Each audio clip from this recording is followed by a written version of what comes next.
Hello every one. ഇന്നെടുക്കാൻ പോകുന്ന subject principles of management. മാനേജ്മെൻറ്റിൻ്റെ പ്രിൻസിപ്പൽസ് എന്തൊക്കെയാണെന്നുള്ളതാണ് നമ്മുടെ സബ്ജക്റ്റ് തന്നെ. നമ്മൾ കണ്ടിട്ടുണ്ട് പല കമ്പനികളിലും, ഒരു ബിസിനസ് ആയിക്കോട്ടെ, ഒരു ഗവൺമെൻറ് ഓഫീസ് ആയിക്കോട്ടെ, ഇല്ലെങ്കിൽ ഏതൊരു സ്ഥാപനം ആയിക്കോട്ടെ, അതിലൊരു മാനേജ്മെൻ്റ് ഉണ്ട്. ഇപ്പോൾ ഹോസ്പിറ്റൽ മാനേജ്മെൻറ്റ്, അല്ലെങ്കിൽ ബിസിനസ് മാനേജ്മെൻറ്റ്, അല്ലെങ്കിൽ ഡിപ്പാർട്ട്മെൻറ്റ് മാനേജ്മെൻറ്റ്. മാനേജ്മെൻറ്റിൻ്റെ റോൾ എന്താണ്? ഹൈറാർക്കിയിൽ ഏറ്റവും മേലി വരുന്ന ആൾക്കാർ എടുക്കുന്ന ഡിസിഷൻസ്, അത് ഒരു കമ്പനീനെ, ഇല്ലെങ്കിൽ ഒരു ഗവൺമെൻറ് ഓഫീസിനെ, ഇല്ലെങ്കിൽ ഒരു ഗവൺമെൻറ് കമ്പനീനെ എങ്ങനെയൊക്കെ അതിനെ ബാധിക്കാൻ പോകുന്നത്? പ്രൊഡക്ഷൻ ആയിക്കോട്ടെ, സെയിൽസ് ആയിക്കോട്ടെ, ഏതൊരു രീതിയിലും ആ മാനേജ്മെൻറ്റ് എടുക്കുന്ന ഡിസിഷൻസാണ് മുമ്പോട്ട് കമ്പനിയുടെ, ഓഫീസിൻ്റെ, ഇല്ലെങ്കിൽ ബിസിനസ്സിൻ്റെ ഫ്യൂച്ചർ ഡിസൈഡ് ചെയ്യുന്നത്. അഡ്മിനിസ്ട്രേഷൻ നമ്മൾ പഠിച്ചപ്പോൾ അഡ്മിനിസ്ട്രേഷൻ എങ്ങനെയാണ് നടത്തിക്കൊണ്ടു പോകേണ്ടത്?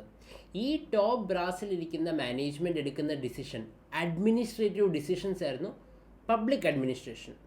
ഇതെന്ന് പറയുമ്പോഴത്തേക്കും പ്രിൻസിപ്പൽസ് ഓഫ് മാനേജ്മെൻറ്റ് നടത്തിക്കൊണ്ടു പോകുന്നത്, അല്ലെങ്കിൽ മാനേജ്മെൻറ്റിന് ആവശ്യമായിട്ടുള്ള പ്രിൻസിപ്പൽസ് എന്തൊക്കെയാണ് എന്നുള്ളതാണ്. What is management? Principles of management are fundamental guidelines that helps managers plan, organize, lead and control business activities effectively. ഈ എഫക്റ്റീവ്ലി അല്ലെങ്കിൽ എഫിഷ്യൻ്റ്ലി എന്നുള്ള വാക്ക് പബ്ലിക് അഡ്മിനിസ്ട്രേഷനിലും ഉണ്ട്, മാനേജ്മെൻറ്റിലും ഉണ്ട്. അൾട്ടിമേറ്റ്ലി ഇവർ രണ്ടുപേരുടെയും എയിം, ഒരു ബിസിനസ് ആയിക്കോട്ടെ, ഒരു ഗവൺമെൻറ് ഓഫീസ് ആയിക്കോട്ടെ, അല്ലെങ്കിൽ ഏതൊരു സ്ഥാപനം ആയിക്കോട്ടെ, അതിനെ എങ്ങനെ സ്മൂത്ത്ലി നടത്തിക്കൊണ്ട് പോകാം എന്നുള്ളതാണ് അൾട്ടിമേറ്റ് ഗോൾ. അത് മാനേജ്മെൻറ്റ് വഴി ആയിക്കോട്ടെ, ഇല്ലെങ്കിൽ പബ്ലിക് അഡ്മിനിസ്ട്രേഷൻ വഴി ആയിക്കോട്ടെ. സോ അഡ്മിനിസ്ട്രേഷനോ മാനേജ്മെൻറ്റോ രണ്ടും ഒരേ കോയിൻ്റെ രണ്ട് സൈഡുകളാണ്. അതിനാണ് എഫക്റ്റീവ്ലിയും എഫിഷ്യൻ്റ്ലിയും അവിടെയും വരുന്നത്, ഇവിടെയും വരുന്നത്. സോ മാനേജേഴ്സ് ആയിക്കോട്ടെ, ഇല്ലെങ്കിൽ ഡയറക്ടേഴ്സ് ആയിക്കോട്ടെ, to plan, organise, lead and control the business. ഞാൻ നേരത്തെ പറഞ്ഞ കണക്ക് തന്നെ ഒരു ഓർഗനൈസേഷനിൽ എടുക്കേണ്ട ഡിസിഷൻസ് എന്തൊക്കെയാണ്? ഓക്കെ, ആവശ്യമായിട്ടുള്ള ഡിസിഷൻസ്, അഡ്മിനിസ്ട്രേറ്റീവ് ഡിസിഷൻസ്, കമ്പനി എങ്ങനെ നടന്നു പോകണം, എത്ര സ്റ്റാഫിനെ ഇനി കമ്പനിയിൽ ആവശ്യം വരും, നമ്മൾ എക്സ്പാൻഡ് ചെയ്യുകയാണെങ്കിൽ എന്തൊക്കെയാണ് അതിൻ്റെ മോഡൽ, ഏതൊക്കെ മോഡൽ യൂസ് ചെയ്ത് കമ്പനീനെ എക്സ്പാൻഡ് ചെയ്യാം, എവിടെ നിന്നൊക്കെ നമുക്ക് ഇൻവെസ്റ്റ്മെൻറ്റ് അട്രാക്റ്റ് ചെയ്യാം. ഇതെല്ലാം ഹൈറാർക്കിയിൽ മേലിയിരിക്കുന്ന മാനേജ്മെൻറ്റാണ് ഡിസൈഡ് ചെയ്യുന്നത്. മാനേജ്മെൻറ്റ് ഞാൻ പറഞ്ഞ കണക്ക് അതൊരു ഡയറക്ടേഴ്സ്, ബോർഡ് ഓഫ് ഡയറക്ടേഴ്സ് ആവാം, മാനേജേഴ്സ് ആൻഡ് ഡയറക്ടേഴ്സ് ആവാം. ഇവരൊത്തൊരുമിച്ചിരുന്ന് എടുക്കുന്ന തീരുമാനങ്ങളാണ് ആ കമ്പനിയുടെ വിഷൻ അല്ലെങ്കിൽ മിഷൻ തീരുമാനിക്കുന്നത്. It means using people, time and resource smartly and effectively. Again, ആൾക്കാരെയും സമയവും ഉള്ള റിസോഴ്സും എങ്ങനെ യൂട്ടിലൈസ് ചെയ്യാം to get the maximum output. ഇപ്പോൾ ഒരു ബിസിനസ്സിലാണെങ്കിൽ നമുക്ക് കിട്ടേണ്ട ഔട്ട്പുട്ട് എത്രത്തോളമാണ് എന്നുള്ളൊരു വ്യക്തത വരുന്നത് മാനേജ്മെൻറ്റ് വഴിയാണ്. Again, people, time, resource smartly and effectively എങ്ങനെ യൂസ് ചെയ്യാം എന്നുള്ളത് ടു റീച്ച് ദ ഗോൾ എന്താണോ അതിനെ നമ്മൾ എങ്ങനെയാണ് ഡിഫൈൻ ചെയ്യുന്നത്, അതിൻ്റെ സ്മാർട്ട്ലി ആൻഡ് എഫക്റ്റീവ്ലി അച്ചീവ്മെൻറ്റ് ചെയ്യാനാണ് മാനേജ്മെൻറ്റിനെ നമ്മൾ യൂസ് ചെയ്യുന്നത്. ജസ്റ്റ് ലൈക്ക് എ കോച്ച്, ഒരു കോച്ച് പ്ലാൻ ചെയ്യുന്നു എങ്ങനെയാണ് കളിക്കേണ്ടത്, അല്ലെങ്കിൽ ഈ സ്റ്റേജിൽ, അല്ലെങ്കിൽ ഈ ഒരു ഗ്രൗണ്ടിൽ എങ്ങനെയാണ് പെർഫോം ചെയ്യേണ്ടത് എന്നുള്ള കാര്യം കോച്ച് ആദ്യം പ്ലാൻ ചെയ്യും. പിന്നെ ട്രെയിൻ ചെയ്യും. പ്ലെയേഴ്സിനെ ട്രെയിൻ ചെയ്യും, അവരെ മോട്ടിവേറ്റ് ചെയ്യും. നിങ്ങൾ ഇങ്ങനെ കളിച്ചാലേ നിങ്ങൾക്ക് ജയിക്കാൻ പറ്റുള്ളൂ, അല്ലെങ്കിൽ ഫൈനൽസ് വരെ എത്താൻ പറ്റുള്ളൂ, അല്ലെങ്കിൽ ഫൈനൽസ് ജയിക്കാൻ പറ്റുള്ളൂ. മോട്ടിവേറ്റ് ചെയ്യുക ആൻഡ് മോണിറ്റേഴ്സ് ദം. ഒരു പ്ലെയർ അല്ലെങ്കിൽ ടീമായിട്ട് കളിക്കുമ്പോൾ ആ ടീം പ്ലെയേഴ്സ് എങ്ങനെയാണ് കളിക്കുന്നത്, പാസ് കൊടുത്താണോ കളിക്കുന്നത്, അല്ലെങ്കിൽ എന്തൊക്കെ തന്ത്രങ്ങൾ അവർ യൂസ് ചെയ്യുന്നുണ്ട് എന്നുള്ള കറക്റ്റായിട്ട് ജയിക്കാൻ ഒരു ടീമിന് എന്തൊക്കെയാണോ ആവശ്യം, അതൊരു മാനേജ്മെൻറ്റാണ് തീരുമാനിക്കുന്നത്. ഇപ്പോൾ BCCI, board of cricket council of India, BCCI എടുക്കുന്ന തീരുമാനം ഇന്ത്യൻ ക്രിക്കറ്റ് ടീമിൽ എന്തൊക്കെ പ്ലെയേഴ്സ് കളിക്കണം, ഏതൊക്കെ പ്ലെയേഴ്സാണ് ടോപ്പ് A വരുന്നത്, അല്ലെങ്കിൽ B വരുന്നത്, അല്ലെങ്കിൽ C വരുന്നത്. ഓക്കെ, ഏറ്റവും മേലിൽ വരുന്ന പ്ലെയേഴ്സ് A ഗ്രൂപ്പിൽ വരും, തൊട്ട് താഴെയുള്ള B ഗ്രൂപ്പിൽ, തൊട്ട് താഴെയുള്ള C ഗ്രൂപ്പിൽ. സോ അവരുടെ മാനേജ്മെൻറ്റ് ഡേ ടു ഡേ ഇത് ചെയ്യുന്നത് BCCI ആണ്. എവിടെയൊക്കെ അവരെ കളിപ്പിക്കേണ്ടത്, അല്ലെങ്കിൽ ഏതൊക്കെ ടെസ്റ്റ് ക്രിക്കറ്റാണ് കളിക്കേണ്ടത്. സോ BCCI ഒരു ബെസ്റ്റ് എക്സാമ്പിളാണ് മാനേജ്മെൻറ്റ്. എങ്ങനെയാണ് ഒരു മാനേജ്മെൻറ്റ് നടത്തിക്കൊണ്ട് പോകുന്നത്? ഒരു ടീം ക്യാപ്റ്റൻ എഫിഷ്യൻ്റ് ആണോ, ഈ ടീമിനെ, ഇന്ത്യൻ ടീമിനെ നയിക്കാൻ എഫിഷ്യൻ്റ് ആണോ, എഫക്റ്റീവ് ആണോ, പുള്ളിക്കാരൻ്റെ കോൺട്രിബ്യൂഷൻ എത്രത്തോളം വർക്കൗട്ട് ആവും എന്നുള്ള കാര്യം എല്ലാം തീരുമാനിക്കുന്നത് BCCI ആണ്. സോ ഇന്ത്യൻ ക്രിക്കറ്റ് ടീമിൽ എന്തൊക്കെ ആവശ്യം വരുന്നോ ഇല്ലെങ്കിൽ ഏതൊക്കെ പ്ലെയേഴ്സാണോ കറക്റ്റായിട്ട് കളിക്കുന്നത് മോണിറ്റർ ചെയ്യുന്നതും എല്ലാ കാര്യവും ഡെഫിനറ്റ്ലി അവിടെ കോച്ചുണ്ട്. കോച്ചിൻ്റെ മേലിൽ തീരുമാനമെടുക്കുന്നത് BCCI എന്ന് പറയുന്ന മാനേജ്മെൻറ്റാണ്. Example KSEB, KSRTC, Keltron. നമ്മുടെ കേരളത്തിൽ വരുമ്പോൾ എന്താ KSEB നമ്മുടെ കറണ്ടിൻ്റെ എവിടെയൊക്കെ എന്തൊക്കെ ഉണ്ട്, മീൻസ് എവിടെയൊക്കെ ട്രാൻസ്ഫോമേഴ്സ് ഉണ്ട്, എവിടേക്കാണ് പുതിയ ട്രാൻസ്ഫോമേഴ്സ് വെക്കേണ്ടത്, എവിടെയൊക്കെ പുതിയ കറണ്ട് കണക്ഷൻ കൊടുക്കണം, പുതിയ മീറ്റേഴ്സ് വെക്കണം, കറണ്ടിൻ്റെ റേറ്റ് കൂട്ടണോ, എപ്പോഴാണ് കുറയ്ക്കേണ്ടത്, മഴക്കാലത്ത് എങ്ങനെ മാനേജ് ചെയ്യണം, ഇതെല്ലാം മാനേജ്മെൻറ്റ് ഡിസൈഡ് ചെയ്യുന്നതാണ്. ആ top level of management decide ചെയ്യുന്ന അല്ലെങ്കിൽ എടുക്കുന്ന തീരുമാനങ്ങളാണ് KSEB മുമ്പോട്ട് ഫോളോ ചെയ്ത് പോകുന്നത്. അഗെയിൻ KSRTC ഒരു ബെസ്റ്റ് എക്സാമ്പിളാണ്. ലൈക്ക് ഇപ്പോഴത്തെ മിനിസ്റ്ററും പിന്നെ അവിടെ ഇരിക്കുന്ന ടോപ്പ് ബ്രാസ്, അവിടുത്തെ ബ്യൂറോക്രാറ്റായി ഇല്ലെങ്കിൽ എം ഡി KSRTC ആയി മാനേജിങ് ഡയറക്ടർ, അവരെല്ലാവരും ഇരുന്ന് തീരുമാനം എടുക്കുന്നത് പുതിയ ബസ് ഇത്ര വേണം, ഇലക്ട്രിക് ബസ് ഇത്ര വേണം, ഈ റൂട്ടിൽ ഓടിച്ചാൽ നമുക്ക് ലാഭം ഉണ്ടാക്കാം. പക്ഷേ അതേ സമയത്ത് പഴയ ബസ്സുകൾ എവിടെയൊക്കെ കറക്റ്റ് സ്ഥലത്ത് യൂസ് ചെയ്യാം, ഡീസൽ എത്ര കുറച്ച് യൂസ് ചെയ്യാം. സോ അത് പ്ലാൻ ചെയ്ത് ഇംപ്ലിമെൻറ്റ് ചെയ്യുന്നത് മാനേജ്മെൻറ്റാണ്. ആ മാനേജ്മെൻറ്റിൻ്റെ ഡിസിഷൻസ് അനുസരിച്ചാണ് ബാക്കിയുള്ള KSRTC ഡ്രൈവേഴ്സ് ആയിക്കോട്ടെ, കണ്ടക്ടേഴ്സ് ആയിക്കോട്ടെ, താഴെയുള്ള ആൾക്കാരായിക്കോട്ടെ, ബസ്സുകളായിക്കോട്ടെ, എങ്ങനെയാണ് അതിനെ മാനേജ് ചെയ്യേണ്ടതെന്നുള്ള ഒരു പ്രോപ്പർ ഐഡിയ നമുക്ക് കിട്ടുന്നത്. ഇനി ഫീച്ചേഴ്സ് ഓഫ് മാനേജ്മെൻറ്റിൻ്റെ ഫീച്ചേഴ്സ് എന്താണ്? Goal oriented. What it means? Management always work towards achieving specific goals or objectives. Management എപ്പോഴും towards achieving a specific goals, ഒരു പർട്ടിക്കുലർ ഗോളിനെ എങ്ങനെ അച്ചീവ് ചെയ്യാം. ഞാൻ നേരത്തെ പറഞ്ഞ കണക്ക് തന്നെ അഡ്മിനിസ്ട്രേഷൻ ഇങ്ങനെ നടത്തിക്കൊണ്ട് പോകാം. മാനേജ്മെൻറ്റ് ഡിസിഷൻ മേക്കിംഗ് ബോഡിയാണ്. എങ്ങനെയാണ് ആ ഗോളിനെ അച്ചീവ് ചെയ്യാൻ എന്തൊക്കെ ഡിസിഷൻസ് എടുത്താലാണ് അത് കറക്റ്റായിട്ട് നമുക്ക് ഗോൾ അച്ചീവ് ചെയ്യാൻ പറ്റുന്നത്. Every activity done by a manager has a purpose. Manager ചെയ്യുന്ന എല്ലാ ആക്ടിവിറ്റിക്കും അല്ലെങ്കിൽ എല്ലാ തീരുമാനങ്ങൾക്കും അതിലൊരു പർപ്പസ് ഉണ്ട്. Whether it's increasing profit, reducing cost or improving service. അത് പ്രോഫിറ്റ് കൂട്ടാനായിക്കോട്ടെ, കോസ്റ്റ് കുറയ്ക്കാനായിക്കോട്ടെ, ഓർ ഇംപ്രൂവിങ് സർവീസ്. ഇപ്പോൾ ഒരു ബിസിനസ് ആണെങ്കിൽ അവരുടെ മെയിൻ മോട്ടീവ് എന്താണ്? ഇൻക്രീസിങ് പ്രോഫിറ്റിനെ ഇൻക്രീസ് ചെയ്യുക. പക്ഷേ ഒരു ഗവൺമെൻറ് സ്ഥാപനമാകുമ്പോൾ അവിടെ അവരുടെ ബേസിക് ഉദ്ദേശം സർവീസ് എത്രത്തോളം നന്നാക്കണമെന്നാണ്. അവരുടെ മെയിൻ ഉദ്ദേശം പ്രോഫിറ്റ് മേക്കിംഗ് അല്ല, വെൽഫെയർ ഗവൺമെൻറ്റാണ്. ഗവൺമെൻറ് ആൾക്കാർക്ക് വേണ്ടിയാണ് വർക്ക് ചെയ്യുന്നത്. അപ്പോൾ ഗവൺമെൻറ് സ്ഥാപനം അല്ലെങ്കിൽ ഗവൺമെൻറ് ഒരു കമ്പനി അത് ആൾക്കാർക്ക് വേണ്ടി എങ്ങനെ എഫിഷ്യൻ്റ്ലി വർക്ക് ചെയ്യാം, അല്ലെങ്കിൽ എത്രത്തോളം സർവീസ് ക്ലിയർ ആയിട്ട് കൊടുക്കാം, നോട്ട് ഗോയിങ് ഇൻ ടു ലോസിൽ പോവാതെ എങ്ങനെ അതിനെ കറക്റ്റായിട്ട് സർവീസ് ആൾക്കാർ വരെ എത്തിക്കാം. ബെസ്റ്റ് എക്സാമ്പിളാണ് KSRTC. ഞാൻ നേരത്തെ പറഞ്ഞ കണക്ക് KSRTC ഇത്രയും നാളുകൊണ്ട് ലോസിൽ പോയിക്കൊണ്ടിരിക്കുക. ഇപ്പോൾ അത് പതുക്കെ റിവൈവ് ചെയ്യാൻ ശ്രമിക്കുന്നുണ്ട്. പുതിയ ബസ്സുകൾ ഇൻട്രൊഡ്യൂസ് ചെയ്തു, കുറേ ഷെഡ്യൂളുകൾ ചേഞ്ച് ചെയ്തു, അങ്ങനെ പല കാര്യങ്ങളും ചേഞ്ച് ചെയ്തിട്ടാണ് KSRTC ഇപ്പോൾ റിവൈവ് ചെയ്ത് വരുന്നതേ ഉള്ളൂ. സോ അവിടെ എങ്ങനെ റെഡ്യൂസ് കോസ്റ്റ് ചെയ്യാം, KSRTCനെ എങ്ങനെ എഫിഷ്യൻ്റായിട്ട് നടത്തിക്കൊണ്ട് പോകാം എന്നുള്ള കാര്യമാണ് അതിൽ വരുന്നത്. Why it matters? Without clear goals, management becomes directionless. Goals provide focus, purpose and measurement for success. Goal oriented കൊണ്ട് എന്താണ് മാറ്റർ ചെയ്യുന്നത്, എന്താണ് അതിൻ്റെ ആവശ്യം? വിത്തൗട്ട് ക്ലിയർ ഗോൾസ്, നമുക്കൊരു സ്പെസിഫിക് ഗോൾ ഇല്ലെങ്കിൽ നമ്മൾ എങ്ങോട്ടാണ് വർക്ക് ചെയ്യുന്നത് നമുക്ക് ആർക്കും മനസ്സിലാവില്ല. താഴത്തെ എംപ്ലോയീസ് ആയിക്കോട്ടെ, അതിൻ്റെ മേലത്തുള്ള മാനേജേഴ്സ് ആയിക്കോട്ടെ, അതിൻ്റെ മേലത്തുള്ള മാനേജ്മെൻറ്റ് ആയിക്കോട്ടെ, മാനേജ്മെൻറ്റിന് തന്നെ ഒരു ഗോളില്ല, എങ്ങോട്ടാണ് നമ്മൾ കമ്പനിയെ കൊണ്ടുപോകുന്നത്, ഇല്ലെങ്കിൽ നമ്മുടെ ബിസിനസ്സിനെ നമ്മൾ എങ്ങോട്ടാണ് കൊണ്ടുപോകുന്നത്. അതിനൊരു പ്രോപ്പർ പ്ലാനോ ഐഡിയയോ ഇല്ലെങ്കിൽ നമ്മുടെ ആ ബിസിനസ് പ്ലാനെ ഫ്ലോപ്പായി പോകും. സോ അതിന് വേണ്ടുന്ന എന്താ? പ്ലാൻ വേണം, ഫോക്കസ് ആയിരിക്കണം, അതിനൊരു പർപ്പസ് ഉണ്ടായിരിക്കണം and measurement of the success.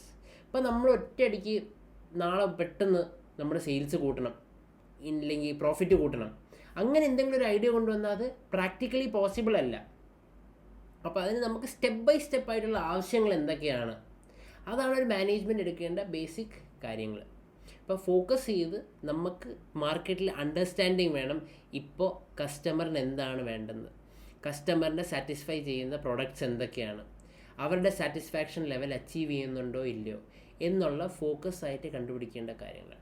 Second purpose, എന്ത് പർപ്പസിനാണ് നമ്മൾ ഒരു പ്രൊഡക്ഷൻ നടത്തുന്നത് അല്ലെങ്കിൽ ഒരു സർവീസ് കൊടുക്കുന്നത്, അതിൻ്റെ അൾട്ടിമേറ്റ് ഗോൾ എന്താണ്, ആ ഗോൾ അച്ചീവ് ചെയ്യുന്നുണ്ടോ ഇല്ലയോ, ആ പർപ്പസ് കംപ്ലീറ്റ് ആവുന്നുണ്ടോ ഇല്ലയോ എന്നാണ് അതിൽ നിന്ന് മനസ്സിലാക്കുന്നത്. ആൻഡ് മെഷർമെൻറ്റ് ഓഫ് സക്സസ്, സക്സസ്സിനെ മെഷർ ചെയ്യുക. ഇപ്പം ഞാൻ പറഞ്ഞ കണക്ക് directly Rome was not built in a day, ഒറ്റ ദിവസം കൊണ്ടല്ല റോം ഇത്രയും ഡെവലപ്പ് ആയതും ഇത്രയും നല്ലൊരു സിറ്റി ആയതും. അതിനെ പ്രോപ്പർലി പ്ലാനും മെഷറും ചെയ്താണ് റോമിനെ ഇത്രയും നല്ലൊരു സിറ്റി ഉണ്ടാക്കിയെടുത്തത്. സോ അതേ കണക്ക് സക്സസ്സിനൊരു മെഷർമെൻ്റ് ഉണ്ട്, സ്റ്റെപ്പ് ബൈ സ്റ്റെപ്പായിട്ട് എടുക്കുന്നത്. ഒരു ഫാസ്റ്റ് ഗ്രോത്ത് കൊണ്ട് നമുക്ക് പെട്ടെന്നൊരു സക്സസ് അച്ചീവ് ചെയ്യാൻ പറ്റില്ല. Example, A business like Keltron may have a goal to increase production by 25% in the next year. Management will plan marketing campaigns, training sales staffs and monitor performance to reach that goal. ഗവൺമെൻറ്റിൻ്റെ ഒരു കമ്പനിയാണ് കെൽട്രോൺ. കെൽട്രോൺ പല electronic items produce ചെയ്യുന്നുണ്ട്. So അവർ ഈ വർഷം produce ചെയ്തതിനേക്കാളും next year increase of production by 25%. Production അവർക്ക് ഇൻക്രീസ് ചെയ്യണം 25% ഉണ്ട്. അപ്പോൾ ആദ്യം അതിന് വേണ്ടുന്ന കാര്യം എന്താ, മാർക്കറ്റിലെ അനാലിസിസ് ആണ് വേണ്ടത്. ഇത്രയും ആവശ്യമുണ്ടോ, അപ്പോൾ മാർക്കറ്റിൽ അത്രയും ഡിമാൻഡ് ഉണ്ടോ ആ ഒരു പ്രൊഡക്റ്റിൻ്റെ, അല്ലെങ്കിൽ ഗവൺമെൻറ് അങ്ങനെ ഒരു പ്രൊഡക്റ്റ് വാങ്ങുന്നുണ്ടോ, ഇതിൻ്റെ സെയിൽസ് എത്ര വരെ നടക്കാം എന്നുള്ളൊരു പ്രോപ്പർ അനാലിസിസ് കഴിഞ്ഞിട്ടാണ് ഇങ്ങനൊരു ഇത് വരുന്നത്. അവർക്ക് പ്രൊഡക്ഷൻ കൂട്ടണം, എത്ര 25% ഇൻ ദ നെക്സ്റ്റ് ഇയർ. വരുന്ന അടുത്ത വർഷം കൊണ്ട് അവർക്ക് 25% ഓഫ് സെയിൽസ് വേണം, ഇൻക്രീസ് ഇൻ പ്രൊഡക്ഷൻ വേണം. So management will make plan marketing campaigns. First എന്താ, മാർക്കറ്റിംഗ് ക്യാമ്പയിൻസ്, ഈ കൊണ്ടുവന്ന പ്രൊഡക്റ്റ് എങ്ങനെയെല്ലാം വിൽക്കാം മാർക്കറ്റിൽ, ആരൊക്കെയാണ് ഇതിൻ്റെ കസ്റ്റമേഴ്സ്, ടാർഗറ്റഡ് ഓഡിയൻസ് ആരൊക്കെയാണ് എന്നുള്ളത് നമ്മൾ കണ്ടുപിടിക്കാനുള്ളതാണ് marketing campaign. Training sales staff, സെയിൽസിലെ സ്റ്റാഫിനെ എങ്ങനെയൊക്കെ ഈ ഒരു പ്രൊഡക്റ്റ് വിൽക്കാം, അല്ലെങ്കിൽ ഇതിൻ്റെ മെയിൻ ക്വാളിറ്റീസ് എന്താ, അല്ലെങ്കിൽ ഇപ്പോൾ ഇമ്പ്രൂവ് ചെയ്തു വന്ന ടെക്നോളജി എന്താ എന്നുള്ള കാര്യം സെയിൽസ് സ്റ്റാഫിനെ മനസ്സിലാക്കിച്ചാൽ അൾട്ടിമേറ്റ് കൺസ്യൂമർ അല്ലെങ്കിൽ അൾട്ടിമേറ്റ് കസ്റ്റമർ വരെ ആ കാര്യം വളരെ ഈസിലി അത് മനസ്സിലാക്കാൻ പറ്റുള്ളൂ. And monitor performance to reach the goal. Performance monitor ചെയ്യുക. ഇപ്പോൾ ഏതൊരു ഇപ്പോൾ കെൽട്രോണിൻ്റെ കാര്യമാകുമ്പോൾ ഇലക്ട്രോണിക് പ്രൊഡക്ട്സാണ്. അപ്പോൾ ആ ഒരു പർട്ടിക്കുലർ പ്രൊഡക്റ്റ് എത്രത്തോളം യൂസ്ഫുള്ളാണ്, എത്ര നാളത് ഓടുന്നു, എന്താണ് അതിൻ്റെ വാറണ്ടി കണ്ടീഷൻസ് എന്നുള്ളതെല്ലാം ക്ലിയർ ആയാൽ ആ പെർഫോമൻസിനെ മോണിറ്റർ ചെയ്യണം to reach the goal. Second, universal. എന്താണ് universal? Management principles are not limited to business alone. ബിസിനസ്സിൽ മാത്രമല്ല മാനേജ്മെൻറ്റ് എന്നുള്ള കാര്യം. ഏതൊരു സ്ഥാപനം ആയിക്കോട്ടെ, any type of organisation, public ആയിക്കോട്ടെ, പ്രൈവറ്റ് ആയിക്കോട്ടെ, profit, non profit, small or large, ഏതൊരു ഓർഗനൈസേഷനും യൂണിവേഴ്സലി ആപ്ലിക്കബിളാണ് മാനേജ്മെൻറ്റ്. ഇപ്പോൾ നമ്മളൊരു NGO നടത്തുക, നോൺ ഗവൺമെൻറ്റൽ ഓർഗനൈസേഷൻ, പ്രോഫിറ്റിന് വേണ്ടിയല്ല, ഒരു സോഷ്യൽ സർവീസിനാണ്. അങ്ങനെ ഒരു സോഷ്യൽ സർവീസിൻ്റെ പേര് പറയുമ്പോൾ നമുക്ക് ഏറ്റവും ആദ്യം എക്സാമ്പിൾ വരുന്ന ടാറ്റ 60% ഓഫ് ദെയർ ഇൻകം ഇല്ലെങ്കിൽ അവർക്ക് വരുന്ന പ്രോഫിറ്റ്സ് അവർ ടാറ്റ ട്രസ്റ്റിലാണ് അവർ ആ പ്രോഫിറ്റിനെ അവർ കൊടുക്കുന്നത്. ടാറ്റ ട്രസ്റ്റ് എന്ന് വെച്ചാൽ വേരിയസ് NGO നടത്തുന്നുണ്ട്. ആ NGOയിൽ അവർ അതിനെ ഡൊണേറ്റ് ചെയ്യുക. അറൗണ്ട് 60-65% എന്നുള്ളതാണ് അവരാണ് ഏറ്റവും കൂടുതൽ ഡൊണേറ്റ് ചെയ്യുന്നത് ടാറ്റ ട്രസ്റ്റ് വഴി പല NGOസിന് അല്ലെങ്കിൽ പല രീതിയിലുള്ള കാര്യങ്ങൾക്ക്. ടാറ്റ ട്രസ്റ്റിന് ഒരു മാനേജ്മെൻ്റ് ഉണ്ട്, ഒരു MD ഉണ്ട്, മാനേജറുണ്ട്, മാനേജ്മെൻ്റ് ഉണ്ട്, ബോർഡ് ഓഫ് ഡയറക്ടേഴ്സ് ഉണ്ട്.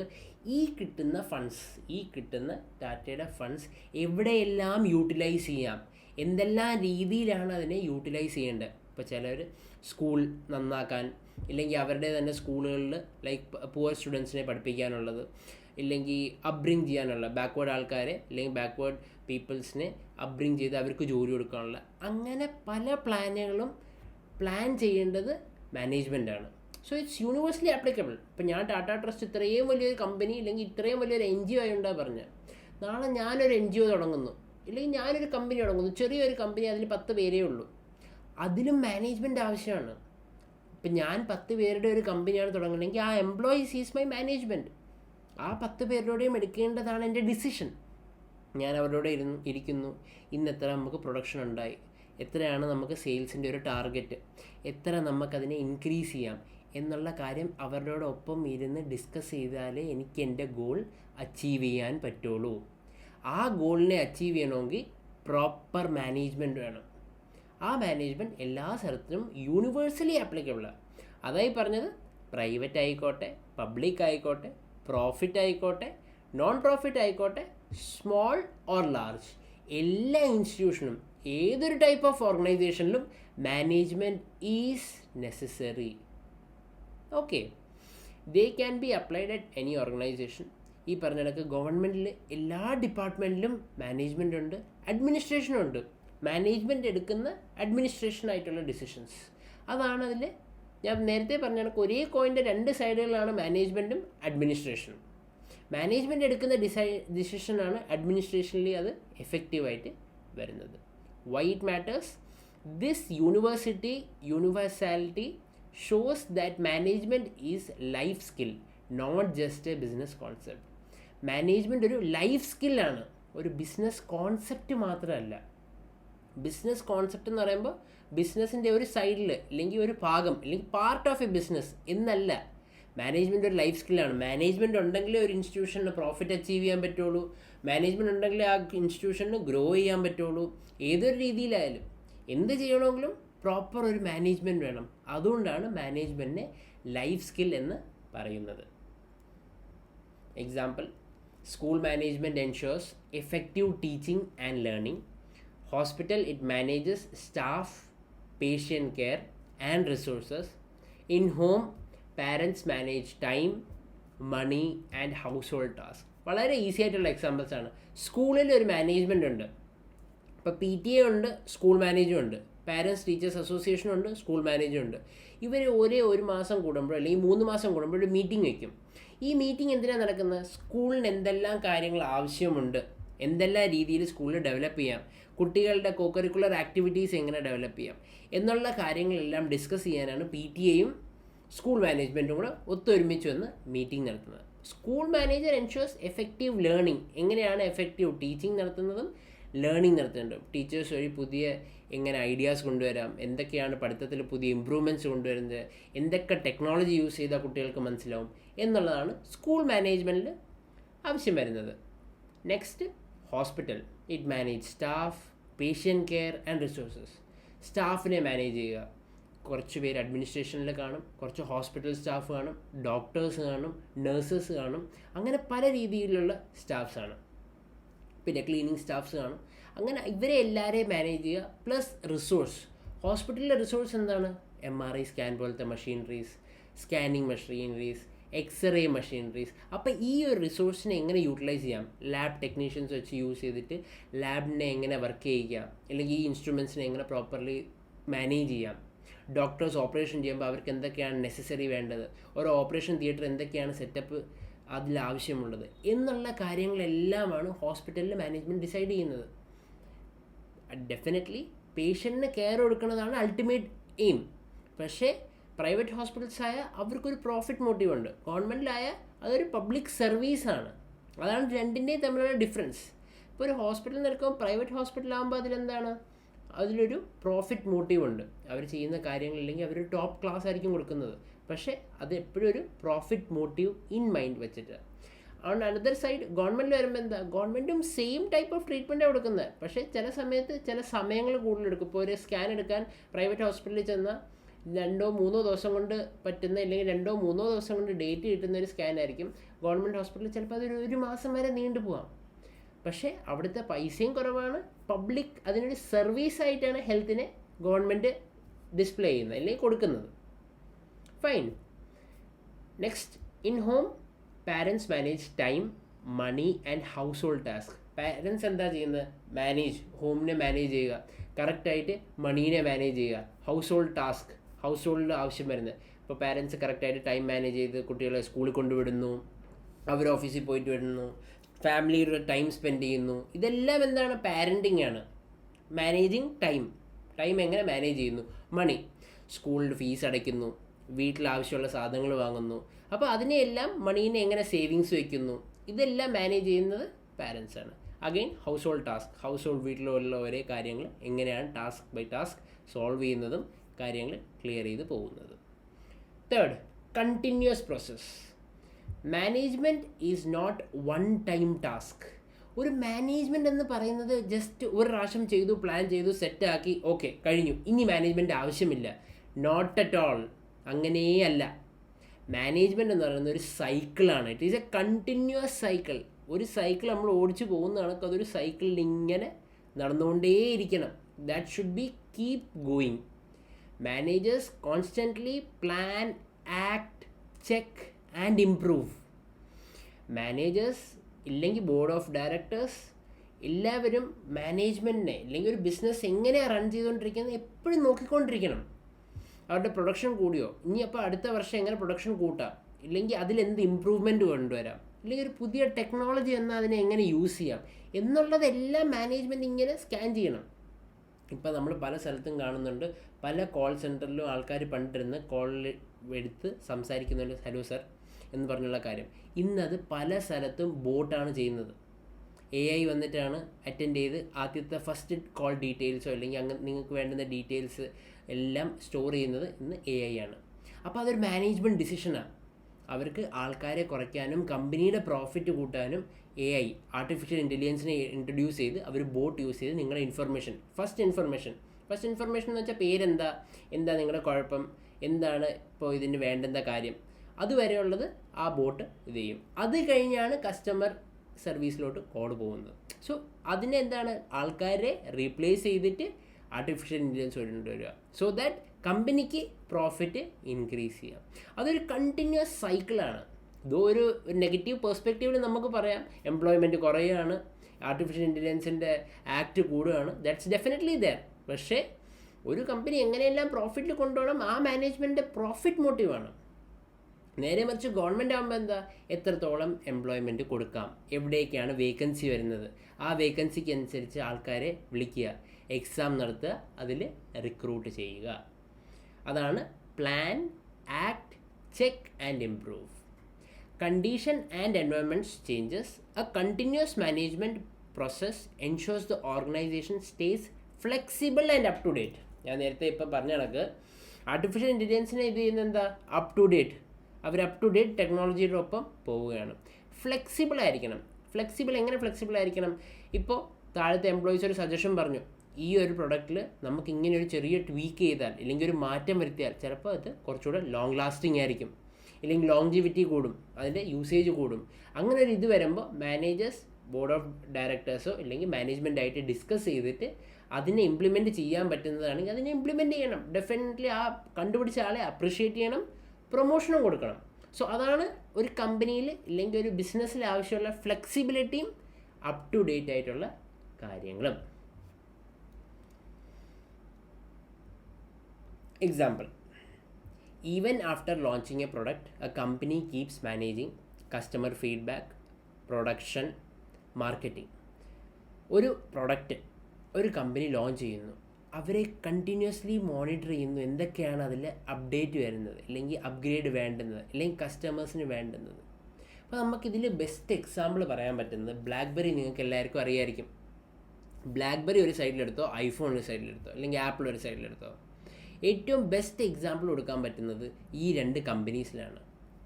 ബ്ലാക്ക്ബെറി എപ്പോഴും വിചാരിച്ചത് ലൈക്ക് ആൾക്കാർ ടച്ച് സ്ക്രീനിലോട്ട് പോവില്ല, അവർക്ക് കീപാഡ് ഫോൺസാണ് വേണ്ടത്, അവർക്ക് സ്മോൾ ലെറ്റേഴ്സിൽ ടൈപ്പ് ചെയ്തെടുക്കുന്നതാണ്. പണ്ട് ബ്ലാക്ക്ബെറി കൊണ്ടു നടക്കുന്ന ഒരു പ്രസ്റ്റീജ് ആയിരുന്നു, ഇന്ന് ആപ്പിളിൻ്റെ ഐഫോൺസ് കൊണ്ടു നടക്കുന്ന പോലെ. ഓക്കെ, പക്ഷേ അത് മാറി. ബ്ലാക്ക്ബെറി ഒരിക്കലും അവരുടെ ടെക്നോളജി അപ്ഗ്രേഡ് ചെയ്യാൻ ശ്രമിച്ചില്ല. ബ്ലാക്ക്ബെറി എപ്പോഴും അവിടെ തന്നെ നിന്നു. ആൾക്കാർക്ക് വേണ്ടുന്നതല്ല ബ്ലാക്ക്ബെറി ചെയ്തത്, ബ്ലാക്ക്ബെറിക്ക് എന്താണോ വേണ്ടുന്നത് അതാണ് ബ്ലാക്ക്ബെറി ചെയ്തത്. അണ്ടർസ്റ്റാൻഡ്? ആ ഡിഫറൻസ് മനസ്സിലായോ? കസ്റ്റമേഴ്സിന് എന്താണോ വേണ്ടുന്നത് അതല്ല കൊടുത്തത്, ബ്ലാക്ക്ബെറിക്ക് എന്താണോ ആവശ്യം അതാണ് കൊടുത്തത്. അവർ ടെക്നോളജി പരമായിട്ട് ഇമ്പ്രൂവ് ആയില്ല. ഓക്കെ, അപ്പോൾ ആപ്പിൾ എന്ത് ചെയ്തു? ആപ്പിൾ ആദ്യം ഐപോഡ് ഇറക്കി, പിന്നെ അവർ ടച്ച് ഐപോഡ് ഇറക്കി, പിന്നെ അവർ ലാസ്റ്റ്ലി ടച്ച് ഐഫോൺ ഇറക്കി. അപ്പോൾ ആൾക്കാർക്ക് ഇന്നോവേഷൻ, ടെക്നോളജി മാറി വരുന്ന ടെക്നോളജിയോടാണ് കൂടുതലും ഇഷ്ടം.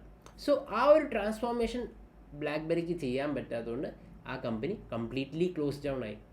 Once upon a time BlackBerry hold ചെയ്യുന്ന ഒരു പ്രസ്റ്റീജിൽ നിന്ന് ഇന്ന് ആ കമ്പനി ഇല്ല, കംപ്ലീറ്റ്ലി ഷട്ട് ഡൗൺ ആയി. Apple on the other side എന്ത് ചെയ്തു? ടച്ച് സ്ക്രീൻ കൊണ്ടുവന്നു, സ്ക്രീനിൻ്റെ സൈസ് കൂട്ടി, സ്പീക്കറുമായി, ഫേസ് ID ആയി, പല പുതിയ കാര്യങ്ങളും ഒരു പതുക്കെ കൊണ്ടുവരുന്നു. ഇപ്പോൾ ആപ്പിളിന് കോമ്പറ്റീഷനായി കുറേ ഡിഫറെൻറ്റ് കമ്പനീസ്, ഏതൊരു കമ്പനി ആയിക്കോട്ടെ, ആൻഡ്രോയിഡിലുള്ള ഡിഫറെൻറ്റ് സെഗ്മെൻറ്റ്സ്, ഫോൾഡിങ് ഫോൺസ് വരുന്നു, തിൻ ഫോൺസ് വരുന്നു, ബാറ്ററി കൂടിയ ചെറിയ ഫോൺസ് വരുന്നു. അപ്പോൾ ടെക്നോളജി ഇവോൾവ് ആയിക്കൊണ്ടിരിക്കുക. സോ നമുക്കത് കസ്റ്റമർ ഫീഡ്ബാക്കാണ് ഏറ്റവും ഇമ്പ്രൂവ്മെൻറ്റ്. കസ്റ്റമേഴ്സിന് എന്താണോ വേണ്ടത് അതിനനുസരിച്ച് ട്വീക്ക് വരുത്തിയാൽ കസ്റ്റമേഴ്സ് ഓട്ടോമാറ്റിക്കലി നമ്മുടെ അടുത്ത് വരും. അവരുടെ നെസസിറ്റി എന്താണോ ആ നെസസിറ്റിക്ക് അനുസരിച്ച് അവർ നമ്മുടെ അടുത്ത് വരും. നമ്മളതിനെ ട്വീക്ക് ചെയ്ത് ഇല്ലെങ്കിൽ ഇമ്പ്രൂവ് ചെയ്ത് കൊടുക്കുകയാണെങ്കിൽ best what that we can do. Production ക്വാളിറ്റിയാണ്. പണ്ട് നമുക്ക് എല്ലാവർക്കും അറിയാം, ഒരു പ്രൊഡക്റ്റിൽ ഗ്യാരണ്ടി കൊടുത്തിട്ടുണ്ടായിരുന്നു. ഗ്യാരണ്ടി എന്ന് പറയുമ്പോൾ എന്താ, നിങ്ങൾ കൊണ്ടുവരും, നമ്മൾ റീപ്ലേസ് ചെയ്ത് തരാൻ തയ്യാറാണ്. നമ്മുടെ പ്രൊഡക്റ്റിൽ അത്ര വിശ്വാസമാണുള്ളത്. പക്ഷേ ഇപ്പോൾ എന്താ, കാലങ്ങൾ കഴിഞ്ഞ് ഇപ്പോൾ വാറണ്ടി ആയി, അതിനെ സർവീസ് ചെയ്ത് കൊടുക്കാം, കേടാവുന്ന അത്രയും ഭാഗം മാറ്റി തരാം, ഇല്ലെങ്കിൽ അതിനെ ശരിയാക്കി തരാം. വാറണ്ടി ആയി. ഗ്യാരണ്ടിയിൽ നമ്മൾ വാറണ്ടിയിലോട്ട് മാറ്റി. അതിൻ്റെ അർത്ഥം എന്താ, പ്രൊഡക്ഷൻ അന്നത്തെ ക്വാളിറ്റി, പണ്ടത്തെ ക്വാളിറ്റി ഓഫ് പ്രൊഡക്ട്സ് നമുക്ക് എല്ലാവർക്കും അറിയാം. ചില പ്രൊഡക്റ്റ് വളരെ നല്ല സ്ട്രോങ് ആണ്, ഇപ്പോഴും നമ്മളത് യൂസ് ചെയ്യുന്നുണ്ട്. പക്ഷേ ഇപ്പോൾ നമ്മൾ വാങ്ങുന്ന ആ ഒരു സാധനം ചിലപ്പോൾ ഒരു 2, 3, 5 വർഷം കഴിയുമ്പോൾ അത് സ്വാഭാവികമായിട്ടും കേടായിപ്പോകും. സോ അതാണ് പ്രൊഡക്ഷൻ ടു മീറ്റ് ഡിമാൻഡ്. ഡിമാൻഡിനെ മീറ്റ് ചെയ്യാനുള്ള പ്രൊഡക്ഷൻ ഉണ്ടായിരിക്കണം, അതിൻ്റെ ക്വാളിറ്റി ഉണ്ടായിരിക്കണം. നെക്സ്റ്റ് ആണ് marketing to attract more buyers. Marketing campaign. ഇന്നത്തെ കാലത്ത് മാർക്കറ്റിംഗ് ആണ് എല്ലാം. ഒരു സർവീസ് ആയിക്കോട്ടെ, ഇല്ലെങ്കിൽ ഒരു പ്രൊഡക്റ്റ് ആയിക്കോട്ടെ, മാർക്കറ്റിംഗ് വഴിയാണ് നമ്മളെല്ലാം കാണുന്നത്. സോഷ്യൽ മീഡിയ മാർക്കറ്റിംഗ് ആയി, TV ആഡ്സായി, പോസ്റ്റേഴ്സായി, പല രീതിക്കുള്ളതും. അപ്പോൾ നമ്മൾ ആഡ്സിനെ കണ്ട് അട്രാക്റ്റീവ് ആയിട്ടാണ് ഇപ്പോൾ ഈ ഒരു ജനറേഷൻ, ഇല്ലെങ്കിൽ ഇപ്പോഴത്തെ ലേറ്റസ്റ്റ് കാലം കടന്നുപോകണം. എത്രത്തോളം നല്ല അട്രാക്റ്റീവ് അഡ്വർടൈസ്മെൻ്റ് ആണോ അതിൽ നമ്മൾ ആകർഷിക്കപ്പെടും.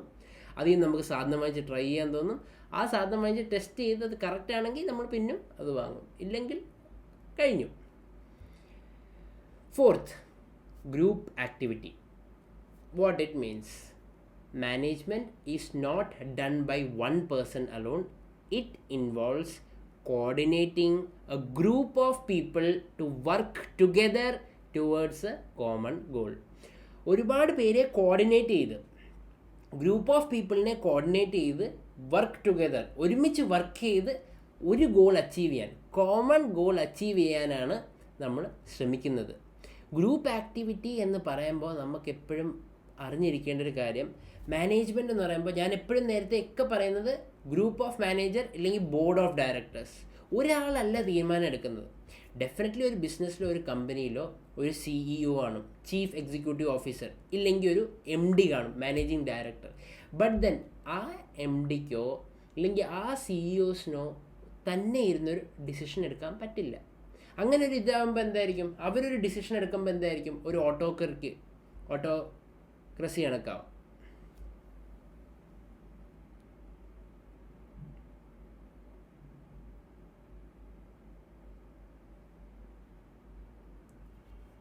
ടുവേർഡ്സ് കോമൺ ഗോൾ, ഒരു ഗോളിലേക്ക് കോർഡിനേറ്റ് ചെയ്ത് വർക്ക് ടുഗെദർ, ഒരുമിച്ച് വർക്ക് ചെയ്ത് കോർഡിനേറ്റ് ചെയ്ത് ഒരു ഗോൾ അച്ചീവ് ചെയ്യാൻ നമ്മൾ എങ്ങനെയാണ് അതിനെ മുമ്പോട്ട് പോകേണ്ടത് എന്നാണ് നമ്മളതിൽ നിന്ന് മനസ്സിലാക്കുന്നത്. അപ്പോൾ ഗ്രൂപ്പ് ആക്ടിവിറ്റിയിൽ ഒരാളല്ല തീരുമാനം എടുക്കുന്നത്.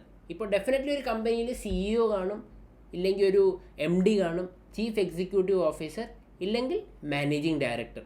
ഇതിലേതെങ്കിലും ഒരാൾ കാണും ടോപ്പ് ഓഫ് ദ ഹെഡ് ഇരിക്കാൻ. പക്ഷേ ആ ഒരാളല്ല ആ കമ്പനിയുടെ തീരുമാനം എടുക്കുന്നത്. അതിലൊരു ബോർഡ് ഓഫ് ഡയറക്ടേഴ്സ് കാണും. ആ ബോർഡ് ഓഫ് ഡയറക്ടേഴ്സിൽ ഒരാൾ ഈ MDയോ ഈ CEO ആയിരിക്കും. കാരണം അവർ ഒരാൾ മാത്രമായിട്ടാണ് തീരുമാനം എടുക്കണമെങ്കിൽ അതൊരു ഓട്ടോക്രസി, ഇല്ലെങ്കിൽ ഒരു സിംഗിൾ റൂൾ, ഇല്ലെങ്കിൽ ഒരാളുടെ കാര്യം മാത്രമായിപ്പോൾ. സോ ഡൈവേഴ്സ് നമുക്ക് ഐഡിയാസ് കിട്ടില്ല, വേറെ ഡിഫറെൻറ്റ് ഐഡിയാസ് നമുക്കതിനെ കണക്ട് ചെയ്യാൻ പറ്റില്ല. നമുക്ക് എന്താണ് വേണ്ടുന്നത്, ഡിഫറെൻറ്റ് ഐഡിയാസ് കണക്ട് ചെയ്ത് അതിൽ നിന്ന് വരുന്ന ഒരു കോമൺ സൊല്യൂഷൻ ഇല്ലെങ്കിൽ കോമൺ ഒരു ഇംപ്രൂവ്മെൻറ്റ് ആണ് നമുക്കത് യൂസ് ചെയ്യേണ്ടത്. സോ എപ്പോഴും ഒരാളല്ലേ നടത്തിക്കൊണ്ട് പോകണം, group of people coordinating each other, working together, എല്ലാവരും കൂടെ ഒരുമിച്ച് വർക്ക് ചെയ്ത് ഒരേ ഗോളിൽ ഒരു കോമൺ ഗോൾ അച്ചീവ് ചെയ്യാനാണ് നമ്മൾ എപ്പോഴും നോക്കുന്നത്. സോ ഗ്രൂപ്പ് ആക്ടിവിറ്റി എപ്പോഴും ഇമ്പോർട്ടൻ്റ് ആണ്. Y it matters? Success depends on team work. ഏതൊരു ടീം വർക്ക് ആയിക്കോട്ടെ, അത് നമ്മൾ ടീമായിട്ട് ചെയ്താലേ ആ വർക്ക് നമുക്ക് സക്സസ് ആവാൻ പറ്റുള്ളൂ. A manager must understand human behavior, motivation and communication to unite the team. Manager എന്താണ് മനസ്സിലാക്കേണ്ടത്? ഹ്യൂമൻ ബിഹേവിയർ ഉണ്ടായിരിക്കണം, മോട്ടിവേഷൻ ഉണ്ടായിരിക്കണം, കമ്മ്യൂണിക്കേഷൻ ഉണ്ടായിരിക്കണം ടു യുണൈറ്റ് ദ ടീം. ടീമിനെ യുണൈറ്റ് ചെയ്യാൻ എന്താണ്? ഹ്യൂമൻ ബിഹേവിയർ, നല്ല ബിഹേവിയർ ആയിരിക്കണം. അത് മാനേജറിൻ്റെ ആയിക്കോട്ടെ, ഇല്ലെങ്കിൽ മാനേജ്മെൻറ്റിൻ്റെ ആയിക്കോട്ടെ. മാനേജ്മെൻറ്റ് എംപ്ലോയീസിനെ കൊണ്ട് ഭയങ്കര പണിയെടുപ്പിക്കുന്നത് മാത്രമല്ലാതെ അവരുടെ സോഷ്യൽ വെൽബീയിങ്ങും പ്രോപ്പർ ടൈമിങ്സും ഷിഫ്റ്റ് ഡ്യൂട്ടീസും ആണെങ്കിൽ അവർക്ക് കറക്റ്റായിട്ട് ഡ്യൂട്ടി ചെയ്യാം. സോ അവിടെ ഒരു മോട്ടിവേഷൻ ഉണ്ടാവുന്നു, ഒരു proper behaviour towards the employees ഉണ്ടാവുന്നു. കമ്മ്യൂണിക്കേഷൻ, കമ്പനി ഏതൊരു തീരുമാനം എടുത്താലും ഇല്ലെങ്കിൽ ഒരു ബിസിനസ് ഏതൊരു തീരുമാനം എടുത്താലും ആ തീരുമാനങ്ങൾ പ്രോപ്പർ വേയിൽ നമ്മൾ കമ്മ്യൂണിക്കേറ്റ് ചെയ്ത് നമ്മുടെ എംപ്ലോയീസിൻ്റെ കൂടെ അത് മനസ്സിലാക്കി കൊടുക്കുക. നമ്മൾ പുതിയ പോളിസി ഇംപ്ലിമെൻറ്റ് ചെയ്യുക. ആ പോളിസി ഇംപ്ലിമെൻറ്റ് ചെയ്യാൻ ഈ കാര്യങ്ങളാണ് വേണ്ടത്. ആ ഐഡിയാസ് കറക്റ്റ്ലി നമ്മൾ പാസ് ഓൺ ചെയ്യേണ്ടത് മാനേജർ എംപ്ലോയീസിന് കറക്റ്റ്ലി പാസ് ഓൺ ചെയ്തു കൊടുക്കണം. പിന്നെ success depends on team work. ഇപ്പോഴും ഞാൻ പറയുന്നു, അബ്ദുൽ കലാമിൻ്റെ ഇതൊക്കെ വീഡിയോയിലുണ്ട്. അബ്ദുൽ കലാം പറയുന്നുണ്ട്, ഒരു മിഷൻ ഫെയിലായപ്പോൾ സതീഷ് ധവാൻ വന്നിട്ട് പറഞ്ഞു, ഇത് നമ്മുടെ ഫെയിലിയറാണ്, എൻ്റെ ഫെയിലിയറാണ്, ലൈക്ക് എൻ്റെ ടീമിൻ്റെ അല്ല, ഞാൻ ചെയ്തതിൻ്റെ ഫെയിലിയറാണെന്നുള്ള കാര്യം. സക്സസ് ആയപ്പോൾ അതേ കണക്ക് ഇതൊരു ടീമിൻ്റെ സക്സസ് ആണ്. സോ ആ ഡിഫറൻസ് ആണ് അബ്ദുൽ കലാം സർ പറയുന്ന ഒരു കാര്യം. ഒരു ടീം എഫേർട്സ് ആണ് ഒരു സക്സസ്സിലോട്ട് എത്തിക്കുന്നത്. അതിൻ്റെ ബെസ്റ്റ് എക്സാമ്പിൾ ഇന്നും നമുക്ക് ISROയിൽ കാണാം. ഇന്ത്യൻ സ്പേസ് റിസർച്ച് ഓർഗനൈസേഷൻ എന്ന് പറയുന്നത് അവരൊരു ടീമായിട്ടാണ് എല്ലാത്തിലും വർക്ക് ചെയ്യുന്നത്. അവരൊരു ഫെയിലായാൽ പോലും അവരൊരാളുടെ മേലിലല്ല ബേർഡൻ ഇടുന്നത്, അവരൊരു ടീമായിട്ടാണ്. അത് സക്സസ് ആയിക്കോട്ടെ ഇല്ലെങ്കിൽ അത് ഫെയിലർ ആയിക്കോട്ടെ, അവരൊരു ടീമായിട്ടാണ് അത് ഏറ്റെടുക്കുന്നത്, അതിൽ വർക്ക് ചെയ്യുന്നത്, അതിൽ ഇമ്പ്രൂവ് ചെയ്യുന്നത്. സോ അതുകൊണ്ടാണ് ബാക്കിയുള്ള ഗവൺമെൻറ് ഇൻസ്റ്റിറ്റ്യൂഷനേക്കാളും ISROന് ഇത്രയും സക്സസ് റേറ്റ് കൂടുതൽ. കാരണം അവരുടെ ഗ്രൂപ്പ് ഓഫ് ആക്ടിവിറ്റി അത് തെറ്റിയാൽ അതിനെ അസസ് ചെയ്യാൻ വേറൊരു ടീമുണ്ട്. ഈ ചെയ്ത തെറ്റ് ഇല്ലെങ്കിൽ പറ്റിപ്പോയ ഒരു മിസ്റ്റേക്ക്, ലൈക്ക് റോക്കറ്റ് വിടുന്നത് എപ്പോഴും ഒരു റോക്കറ്റ് സയൻസ് ആണ്. നമ്മൾ എപ്പോഴും പറഞ്ഞ് കളിയാക്കുക റോക്കറ്റ് സയൻസ് ആണോ ഇത്? Rocket science is definitely very hard, very tough. നമ്മളത് പഠിച്ചു വരുന്നതേ ഉള്ളൂ. സോ ആ റോക്കറ്റ് സയൻസ് വിടുന്നില്ലെങ്കിൽ ആ ഒരു സയൻസിൻ്റെ മേലിൽ ലൈക്ക് ഡിസിഷൻസ് എടുക്കുന്നത്, ആ ഡിസിഷൻ എടുക്കുന്ന ഗ്രൂപ്പ് ഓഫ് പീപ്പിളിൻ്റെ എന്തെങ്കിലും ഒരു മിസ്റ്റേക്ക് ആയിരിക്കാം. ആ മിസ്റ്റേക്ക് അനലൈസ് ചെയ്യാൻ വേറെ ഗ്രൂപ്പ് ഓഫ് പീപ്പിളുണ്ട്, അത് ശരിയാക്കി മനസ്സിലാക്കി കൊടുക്കാൻ വേറൊരു ഗ്രൂപ്പുണ്ട്. സോ ഇവരെല്ലാം കൂടെ ഒരുമിച്ച് വന്ന ഒരു ടീമായിട്ട് വർക്ക് ചെയ്തിട്ടാണ് അവർ നെക്സ്റ്റ് ടൈം അതേ റോക്കറ്റ് അല്ലെങ്കിൽ അതേ സാറ്റലൈറ്റ്സ് വിടുമ്പോൾ അത് സക്സസ് ആവുന്നത്. അതാണ് നല്ലൊരു സക്സസ് റേറ്റ് ഇസ്രോന് കൊടുക്കാനുള്ള ഒരു വലിയ കാരണം. Example, in a factory the production manager ensures that workers, machines and materials all work together smoothly to make products. എന്താണ് ഫാക്ടറിയിൽ പ്രൊഡക്ഷൻ മാനേജർ എന്താണ് ചെയ്യുന്നത്? എൻഷുവേഴ്സ് വർക്കേഴ്സും മഷീനും മെറ്റീരിയൽസും എല്ലാം കൂടെ ടുഗെദർ സ്മൂത്ത്ലി വർക്ക് ചെയ്യുന്നുണ്ടോ ഇല്ലേ എന്നുള്ള കാര്യം. പ്രൊഡക്ഷൻ മാനേജർ നോക്കുന്നത് എന്താ? പ്രൊഡക്ഷൻ കറക്റ്റായിട്ട് നടക്കുന്നുണ്ടോ, മഷീൻസ് കറക്റ്റായിട്ട് വർക്ക് ചെയ്യുന്നുണ്ടോ, മഷീൻസിൽ വർക്ക് ചെയ്യുന്ന എംപ്ലോയീസ് കറക്റ്റായിട്ട് വർക്ക് ചെയ്യുന്നുണ്ടോ, റോ മെറ്റീരിയൽസ് കറക്റ്റാണോ. അപ്പോൾ ഈ 3 ഘടകങ്ങൾ കറക്റ്റായിട്ട് വർക്ക് ചെയ്ത കറക്റ്റ് പ്രൊഡക്ഷൻ ഔട്ട്പുട്ട് എന്താണോ നമുക്ക് വേണ്ടുന്നത്, ആ പർട്ടിക്കുലർ കറക്റ്റ് ഔട്ട്പുട്ട് നമുക്കതിൽ നിന്ന് കിട്ടും. Fifth, multi level. What it means? Management is present at 3 different levels and each level has its own responsibilities. Multi level management എന്താണ്? 3 different ലെവൽസിൽ പ്രസൻ്റ് ആണ് ആൻഡ് അവർക്ക് അതിൻ്റേതായ റെസ്പോൺസിബിലിറ്റീസും അവർക്കുണ്ട്. ഫസ്റ്റാണ് ടോപ്പ് ലെവൽ മാനേജ്മെൻറ്റ്. ഞാൻ ഈ നേരത്തെ പറഞ്ഞ എല്ലാം കണക്ക് ടോപ്പ് ലെവൽ മാനേജ്മെൻറ്റ്. ഡിസിഷൻ വരുന്നത് ടോപ്പ് ലെവൽ മാനേജ്മെൻറ്റ്. ഹൈറാർക്കിയിൽ ഏറ്റവും മേലിലുള്ളതാണ് ടോപ്പ് ലെവൽ മാനേജ്മെൻറ്റ്. ആരൊക്കെയാണ് അതിൽ വരുന്നത്? CEO, managing director, board of directors. അവരുടെ റോൾസ് എന്താ? Makes long term plans, sets vision, policies and major decisions. ഞാൻ ഇതിനെപ്പറ്റി നേരത്തെ പറഞ്ഞുകൊണ്ടിരിക്കുന്നത് ഇത് തന്നെയാണ്. ടോപ്പ് ലെവൽ മാനേജ്മെൻറ്റിൻ്റെ നിന്നാണ് നമുക്ക് അൾട്ടിമേറ്റ് ഡിസിഷൻസ് വരുന്നത്. നമ്മൾ എന്തോ ഡിസ്കസ് ചെയ്തോട്ടെ, ഈ കാര്യങ്ങളിൽ ഇമ്പ്രൂവ്മെൻറ്റ് വരുത്തണം, അല്ലെങ്കിൽ പ്രൊഡക്ഷനിൽ ഇമ്പ്രൂവ്മെൻറ്റ് വരുത്തണം, സെയിൽസിൽ ഇമ്പ്രൂവ്മെൻറ്റ് വരുത്തണം, ഇല്ലെങ്കിൽ മാർക്കറ്റിങ്ങിൽ ഇമ്പ്രൂവ്മെൻറ്റ് വരുത്തണം. ഈ എല്ലാ കാര്യങ്ങളും ചെന്നെത്തുന്നത് ടോപ്പ് ലെവൽ മാനേജ്മെൻറ്റിലാണ്. എന്ന് വെച്ചാൽ ഹൈറാർക്കിയിൽ ഏറ്റവും മേലിലുള്ള ആൾക്കാർ. അതാണ് includes CEO, managing director, board of directors. ഇവരുടെ മെയിൻ ഉദ്ദേശം ലോങ് ടേം പ്ലാൻസ് ഉണ്ടാക്കുക, ലോങ് ടേം ആയിട്ട് പ്ലാൻസ് സെറ്റ് ചെയ്യുക, അവരുടെ വിഷൻ എന്താണെന്നുള്ള കാര്യം ക്ലിയർ ചെയ്യുക. പോളിസീസും മേജർ ഡിസിഷൻസും കൊണ്ടുവരുത്തുന്നത് ടോപ്പ് ലെവൽ മാനേജ്മെൻറ്റാണ്. ലോങ് ടേം പ്ലാൻസ് എന്ന് പറയുമ്പോൾ എന്താ, നമ്മൾ അച്ചീവ് ചെയ്യാൻ പോകുന്ന വിഷൻ, സേ ഫോർ 5 years, 5 വർഷം കഴിഞ്ഞ് നമ്മുടെ ഈ കമ്പനി എന്തെല്ലാം പ്രൊഡ്യൂസ് ചെയ്യും, എവിടെ ചെന്നെത്തി നിൽക്കും. ഇപ്പോൾ ഒരു കമ്പനി വരുമ്പോൾ, ഇല്ലെങ്കിൽ ഏതൊരു കമ്പനി വന്നാലും ഫസ്റ്റ് അവരൊരു ചെറിയ പ്രൊഡക്ഷൻ യൂണിറ്റിൽ നിന്നായിരിക്കും തുടങ്ങുന്നത്. 1-2 മെഷീനറി വെച്ച് വളരെ കുറച്ച് പ്രൊഡക്റ്റ് അത് വിറ്റ് പോകുന്നുണ്ടോ, എങ്ങനെയാണ്, ആൾക്കാർക്ക് അത് ഇഷ്ടപ്പെടുന്നുണ്ടോ, കസ്റ്റമർ സാറ്റിസ്ഫാക്ഷൻ ഉണ്ടാവുന്നുണ്ടോ, അവരുടെ നിന്ന് കണ്ടിന്യൂസ് ഫീഡ്ബാക്ക് വാങ്ങിച്ചിട്ട് അതിൻ്റെ മേലിൽ വർക്ക് ചെയ്ത് അങ്ങനെയാണ് പതുക്കെ പതുക്കെ എക്സ്പാൻഡ് ചെയ്യുന്നത്. അല്ലാതെ ഒരു കമ്പനിയോ ഒരു ബിസിനസ്സോ ഡയറക്റ്റ്ലി വന്ന് അവരൊരു വലിയ സെറ്റപ്പ് ഓപ്പൺ ചെയ്യുകയല്ല. പതുക്കെ പതുക്കെ പതുക്കെ വന്നാണത് എക്സ്പാൻഡ് ചെയ്യുന്നത്. ബെസ്റ്റ് എക്സാമ്പിളാണ് സുഡിയോ. സുഡിയോ ടാറ്റയുടെ ഒരു കമ്പനിയാണ്. ടാറ്റ കൊണ്ട് സുഡിയോനെ കൊണ്ട് ഉദ്ദേശിച്ചത് എന്താണെന്ന് വെച്ചാൽ, അഫോർഡബിൾ റേറ്റിൽ എല്ലാവർക്കും പുതിയ ഫാഷൻ ടെക്നോളജിനെ ഇൻട്രൊഡ്യൂസ് ചെയ്യുക, എല്ലാവർക്കും നല്ല വയബിൾ ആയിരിക്കുക ഫാഷൻ എന്താണെന്നുള്ളത്. അതായിരുന്നു മെയിൻ കോർ ഐഡിയ ബിഹൈൻഡ് സുഡിയോയുടെ കൊണ്ടുവരുന്നതിൻ്റെ കാരണം. ഇപ്പോൾ നമ്മൾ നോക്കുമ്പോൾ എല്ലാ സിറ്റീസിലും, ചെറിയൊരു സിറ്റി ആയാലും എന്താ, Tier 2 സിറ്റി ആയാലും എന്താ, Tier 1 സിറ്റി ആയാലും എന്താ, even in some of the Tier 3 സിറ്റീസിൽ പോലും സുഡിയോ ഉണ്ട്. ഇപ്പോൾ ഒരേ സ്ഥലത്തും സുഡിയോ ഇങ്ങനെ എക്സ്പാൻഡായി വരിക. വലിയ ബിൽഡിങ്ങാണ്, ലൈക്ക് എത്രത്തോളം ഡിഫറെൻറ്റ് മോഡൽസ് ആയിട്ട് അവർ വരുന്നത്. സോ സുഡിയോയുടെ ഒരു മോഡൽ എന്ന് പറയുമ്പോൾ എന്താണ്, അവർ അഫോർഡബിൾ റേറ്റിൽ കാര്യങ്ങൾ പ്രൊവൈഡ് ചെയ്യുക, ഫാഷൻ പ്രൊവൈഡ് ചെയ്യുക എന്നുള്ളതാണ് അവരുടെ ബേസിക് അതുകൊണ്ട് ഉദ്ദേശിക്കുന്നത്. Okay, next, deciding to launch a new product line. ഒരു പുതിയ പ്രൊഡക്റ്റ് ലൈൻ ലോഞ്ച് ചെയ്യാനുള്ള പുതിയൊരു ഡിസിഷൻ എടുക്കുന്നത് അത് ടോപ്പ് ലെവൽ മാനേജ്മെൻറ്റാണ്. ഇപ്പം ഞാൻ പറഞ്ഞ കണക്ക് ഒരു പ്രൊഡക്ഷൻ നമ്മൾ എക്സ്പാൻഡ് ചെയ്തു, ആ എക്സ്പാൻഡ് ചെയ്ത് കഴിഞ്ഞിട്ട് അവരൊരു പുതിയൊരു പ്രൊഡക്റ്റ് ഇൻട്രൊഡ്യൂസ് ചെയ്യുക. ഈ പ്രൊഡക്റ്റ് ഇൻട്രൊഡ്യൂസ് ചെയ്യുന്നതിന് ആരാണ് ഉത്തരവാദി? Top level management.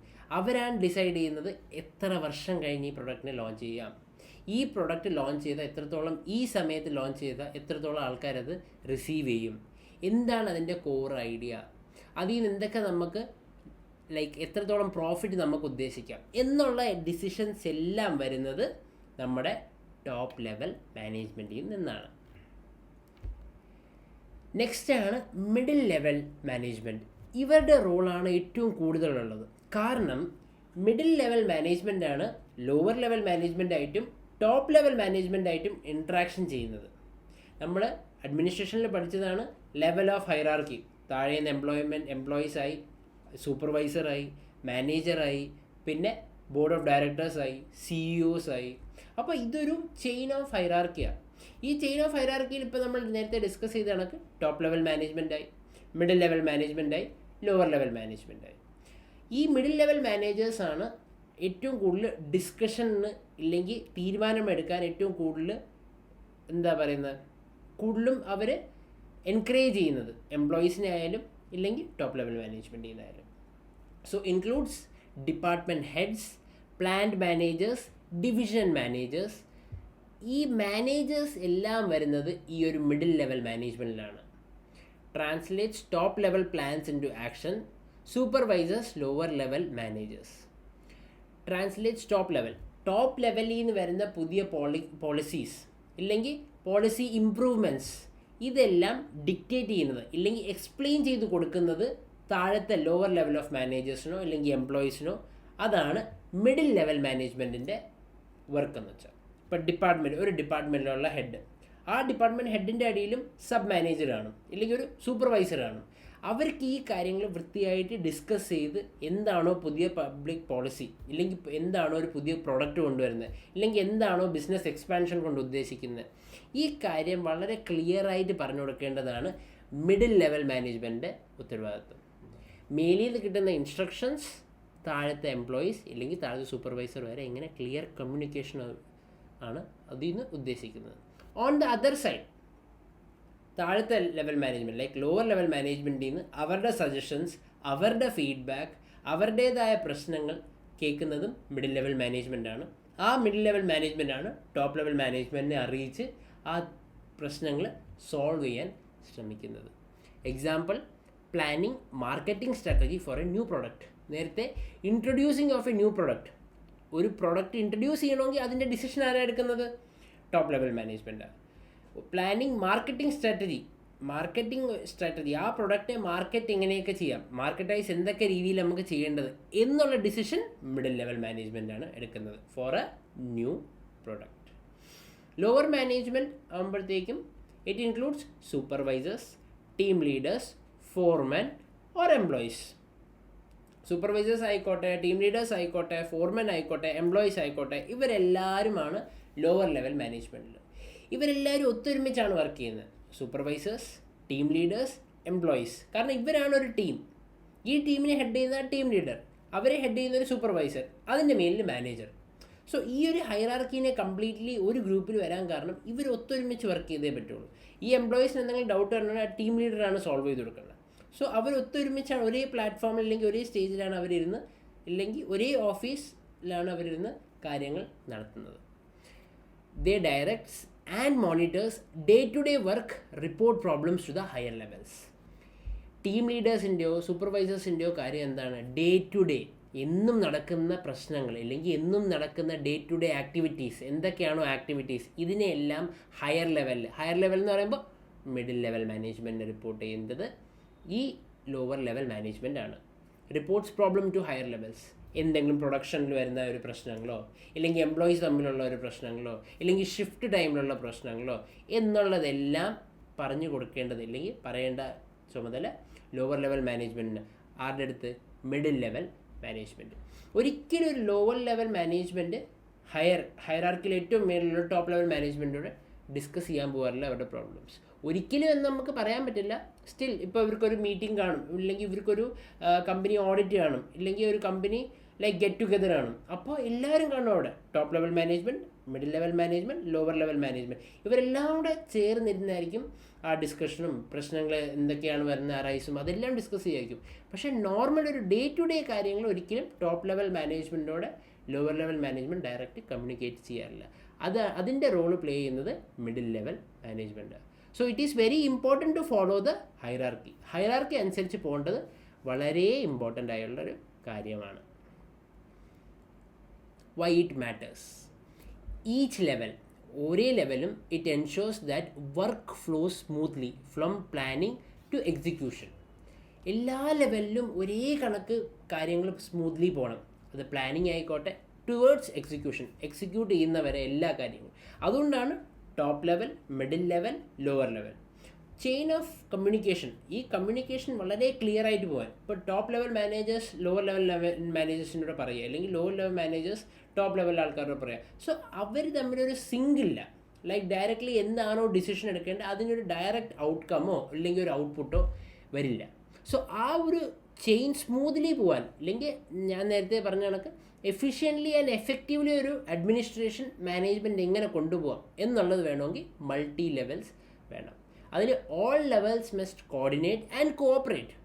എല്ലാവരും കോഓപ്പറേറ്റ് ചെയ്ത് to achieve organisational success achieve ചെയ്യാൻ നമുക്ക് കോർഡിനേറ്റ് ചെയ്ത് കോഓപ്പറേറ്റ് ചെയ്ത് ഒരുമിച്ച് വന്ന് നമ്മളൊരു ഡിസിഷൻ എടുത്തിട്ട് വേണം അതിനെ മുമ്പോട്ട് കൊണ്ടുപോകാൻ.